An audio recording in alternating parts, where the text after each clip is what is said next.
Okay, heavy metals. How many of you here still cook with aluminum pots or pans? Okay, a few of you do. Okay, one of the concerns with aluminum pots and pans is that when you're cooking something, especially at high temperatures, the aluminum can leach into the food. And aluminum is very quickly absorbed into the body, but it also is very quickly absorbed into the brain. And what happens is it starts to destroy brain cells by creating more free radicals in the brain. So aluminum is one aspect of that. This also happens if you're buying frozen TV dinners. Some of you may, for convenience, if you're not, cooks, you might be buying things that are frozen in aluminum containers, but it is true that the aluminum, again, because it's in the freezer and with food in it, especially anything that's acidic like tomato sauce, when it touches the aluminum, the metal, it will pull out the metal from the, from that container. So it's very important to, to really minimize exposure to aluminum. Another very common, metal in our environment is mercury. Those of you who still have fillings from when you were a child, if those fillings are not looked at and taken care of, they can seep out over time. And the mercury levels can accumulate because it does cross the blood-brain barrier and get into the brain. So the heavy metals are something to really take care of. And often if you have a very good water filtration system at home, that will help to remove heavy metals as well. So making sure that you get a very good filtration system is very important. Okay, trauma, head trauma especially. Many times we don't remember that we might have had a head injury when we were a child, but it takes years for that to take effect on our brain aging. So, take a look back and see if you've had any major head trauma. Any kind of head trauma will certainly affect brain aging at a later stage in life. So it's very important that we take care of some of those. And usually taking antioxidants, and I'm going to come to that later on, that can really help to slow down that whole process. So nutritional factors. Not only is lack of protein a critical factor in brain aging, but we're now understanding the importance of antioxidants, which unfortunately we don't get enough through food. People say to me all the time, well, if I eat a balanced diet or a healthy diet, can I get this through my food? And unfortunately nowadays, because the soil has been so used and overused in growing our food, that we don't get the same nutrition that we did, let's say 20, 25 years ago. So we do need to supplement with antioxidants. And that's something we'll cover shortly. Also, lack of good fats. Okay, I know people who go on fat-free diets. They're afraid of getting fat, so what do? They don't eat fat. They really avoid fats. But in fact, one of the most important nutrients for the brain is healthy fats. So what do I mean by healthy fats? Extra virgin olive oil. And when you buy olive oil, it should always be in a dark glass bottle, not in a clear glass bottle or in a plastic bottle. Okay, it's very important that it's kept away from direct heat and direct light, because olive oil oxidizes very easily if it's exposed to heat and to light. But it's one of the most important oils actually for brain health, because about 80% of our brain is actually made up of cholesterol. It's made up of fat. And that's one of the reasons why we do need to have healthy fats in the diet. Walnuts, which are very high in the omega-3s. Fish oils, some of you take fish oils, and we will address that. Because one of the most important, part of the fish oil, it's not just the omega-3, but there's one component to the fish oil that's really exceptionally critical for brain health. And we'll come to that when we address supplements.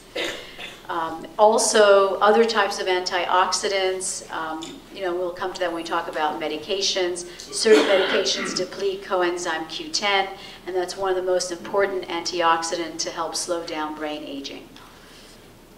Exercise. How many of you here exercise? Okay, so about half the group. All right, we definitely need to get more people exercising. Oxygen is critical to brain health and in slowing down brain aging.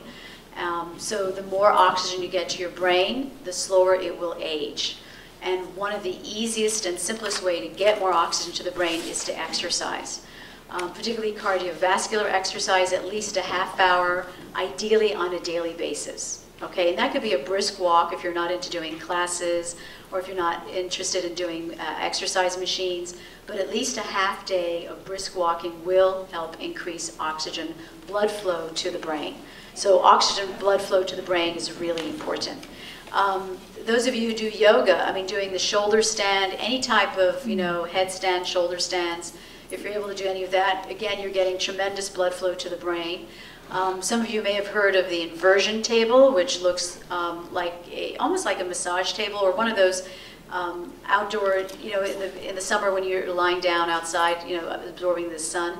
You can actually do an inversion where you actually lock your ankles up and then you have the head down below your feet. And anytime you have your head below your feet and your feet elevated, that helps to increase blood flow to the brain. You just need to do it for a few seconds a day, 30 seconds a day. Repeating it 30 seconds, going up and then 30 seconds coming down. But that back and forth motion helps to really increase blood flow to the brain. So any type of exercise that will encourage blood flow to the brain is extremely important. The blood flow not only brings oxygen to the brain, but it also brings a tremendous amount of nutrients. Okay, so all the vitamins that the brain requires. Infections, okay? We never think that when we get the flu or when we get an upper respiratory infection that can affect our brain. And studies have shown that people that often get sick much more than others are at a much higher risk for brain aging. Because these infections do get into the brain. So you may just feel them in your joints, you may just not feel well, that feeling of malaise when you're not well, but it actually will get into the brain and it can do damage. And that's why it's very important, again, as soon as you start to feel not well, to take something to help yourself get much better. And if you can do it naturally, of course, the more naturally your approach is, the stronger your immune system becomes. The less you have to become dependent on taking drugs and medications. Okay, lack of quality sleep. Okay, anybody here that does not sleep well? Okay, few people. All right, very good. So we'll talk about that.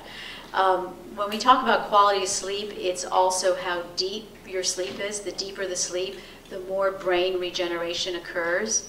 And it's very important that the sleep is a minimum of 5 consecutive hours. Okay, so the longer you sleep beyond the 5 hours is not as important as the first 5 hours of your sleep. So the first 5 hours is the most critical to slowing down brain aging. But it has to be uninterrupted. You can't wake up 2.5 hours later, go use the restroom, and then go back to bed. Okay, so uninterrupted, not waking up at all. Okay, and we'll talk about those. What can you do if you're having issues with sleeping well? And that is a problem as we get older. A lot of people do have issues with sleep, so we will address that. Okay, anxiety and depression. Okay, we have found through research that people that are more anxious or get depressed very easily, again, if they don't take care of those issues, they are going to be at a higher risk for brain aging. So really working on reducing anxiety, working on your depression, understanding the root causes of those, and really doing something about it is very important.